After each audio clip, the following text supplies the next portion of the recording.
friend of mine, a man in his 30s, a husband, a father of 3 young kids, reached out to me in early November. Said, hey, I need to get some things in my health aligned. I want to dive in. I need some help just holistically in how my health is operating because I know there's big things that I'm building. He told me he was going to start his health journey with us in January. We talked about it. He was hopeful. He was ready. He was excited. And then in early January, I got a text message that he had passed away. What if we lived today as if tomorrow wasn't guaranteed? Hey everybody, welcome back to the Own It Show. I'm your host, Justin Roethlingshoefer. And if you are new to this platform, new to being here, I just want to say thank you. If you've been here for a long time, I just want to say thank you because you've chosen Own It and the Own It Show to be a place where you garner wisdom, education, and ultimately allowing us to empower you to take ownership of your health, knowing that there is something greater on the other side. Not that life isn't good, not that life isn't amazing, but there is something on the other side of your yes. And as Brandon Lake has said many a times, as I've highlighted many a times, the only thing that follows obedience is blessing. And so if today serves you, if this podcast serves you, I pray to God that what you hear today resonates with you, moves in your soul, because it's raw. It shook me a little bit, to be honest with you. And I just hope that you will share this and that it will encourage somebody and it will move somebody towards action to bettering their life, bettering their opportunity to serve people, and bettering who they are as human beings. It's a story that's heavy on my heart, to be honest with you. A friend of mine, a man in his 30s, a husband, a father of 3 young kids, reached out to me in early November. Said, hey, I need to get some things in my health aligned. I want to dive in. I need some help just holistically in how my health is operating because I know there's big things that I'm building. He told me he was going to start his health journey with us in January. We talked about it. He was hopeful. He was ready. He was excited. And then in early January, I got a text message that he had passed away. No warning, no gradual decline, no extra time. His family found him in the garage. I haven't been able to shake this thought since. What if we lived today as if tomorrow wasn't guaranteed? What would you do? What decisions would you make? And even more so, if tomorrow wasn't guaranteed, what would you do in case it was? In case it wasn't just tomorrow, but if it was 50, 70, 80, 90 more years. And today, it's not meant to scare you. It's not meant to guilt you. I hope today inspires you. I hope today moves you a little bit so that you can realize how fragile life actually is. And the changes that you make today will ultimately empower a better tomorrow, not just for you, but for everybody else involved, for everybody else that you serve. And so I want us to take a look at these 3 key points as to how we can say yes today that will move us into a greater power and a greater mission for tomorrow. And the key point 1 is that tomorrow is not promised. That's the truth. Tomorrow is not promised. You see, like most of us live in the future, right? I just got back from doing a analysis of next year with my wife. We looked at my travel next year. We've cut it down by almost 50%, which is amazing. We've got some key trips on there. We've got some executive meetings. We've got optimization days. We've got tours that we've got set up with Holy Health, with Own It, with Brandon. It's amazing. It's amazing. It's amazing. Everything is so awesome. But tomorrow's not promised. We can plan it, but we don't know if we're going to actually get to live it. So when we say things like, I'll start in January, when we say things like, I'll slow down after this season, when we say things like, I'll take my health seriously once things calm down, I'll be more present when work eases up, we treat health, presence, and alignment like they're optional upgrades instead of daily stewardship, instead of the daily action steps that we need to walk in so that we can realize something new. Now, I'm going to say this. My friend, he wasn't reckless. He wasn't careless. He wasn't ignoring his family. He was an amazing man of faith. He was an incredible business owner. He was a man on purpose, a man on fire. Quite frankly, he was in the health and wellness industry. He tried to live the part, but he knew there were things underneath that he was ignoring. And I'm not saying that that's the reason any of this happened at all. At all. Do not misinterpret this for that. But what this did is it shook me to the core and actually caused me to look at my own life and say, what have I been ignoring? What have I been saying I'm going to do later? Because we're all human. We're all busy. We're all hopeful. We're all looking at the future. We're all assuming we have time. And that assumption is the most dangerous thing that we can do. Because the assumption that we have time does not account for the fact that we don't control any of it. Scripture tells us that our lives are like a vapor, here one moment, gone the next.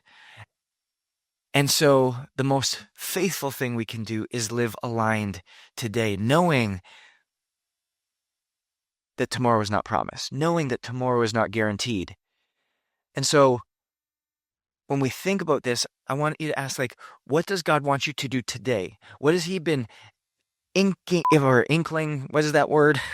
What has he been convicting you with that you've been like, yeah, I'll get there. But what has he been saying that you're like, man, I got to do this. Man, I got to do something about this.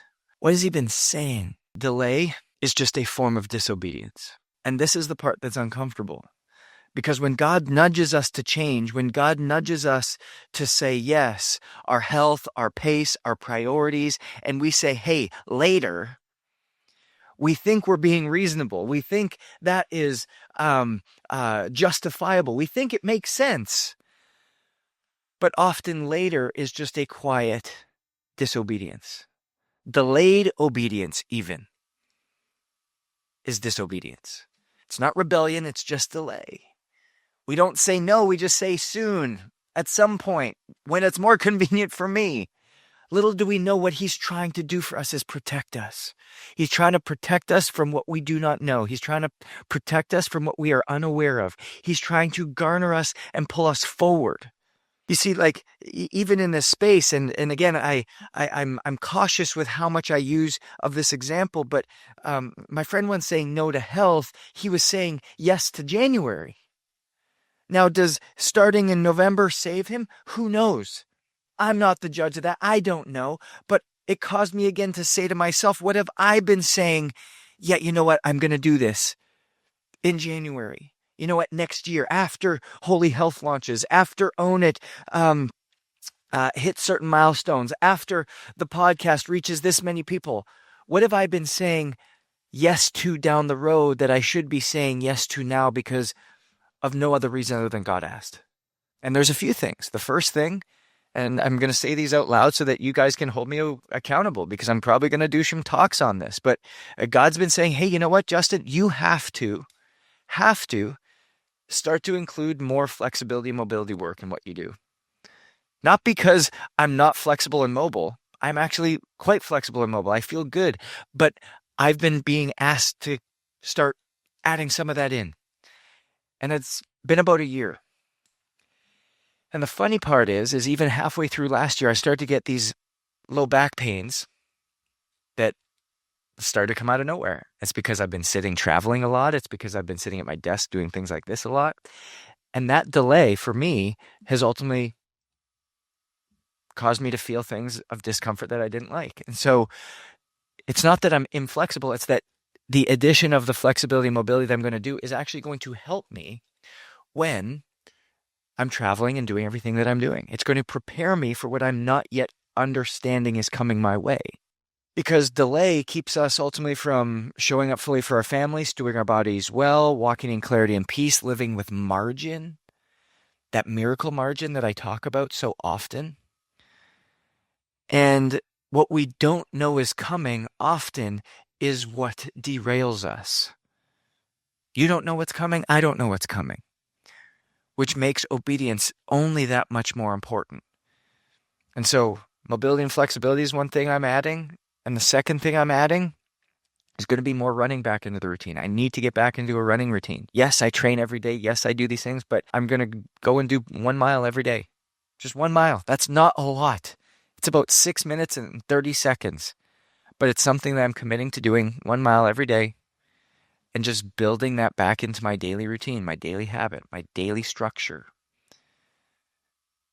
And so when we think about this, it starts to be like, okay, God, I'm going to say yes to this. Why? Takes us to point 3, which is stewardship is love in action. Stewardship, saying yes to what he's asked. It's love in action. Taking care of yourself is not selfish. It's love.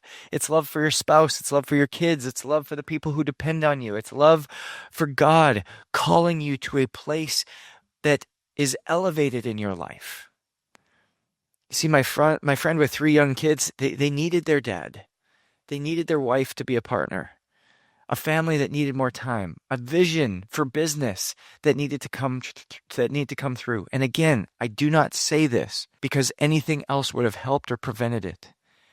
But what I am saying is that it's just such a great lesson for delay for me. And it's something I don't want to live in. It's something that I don't want to say later to.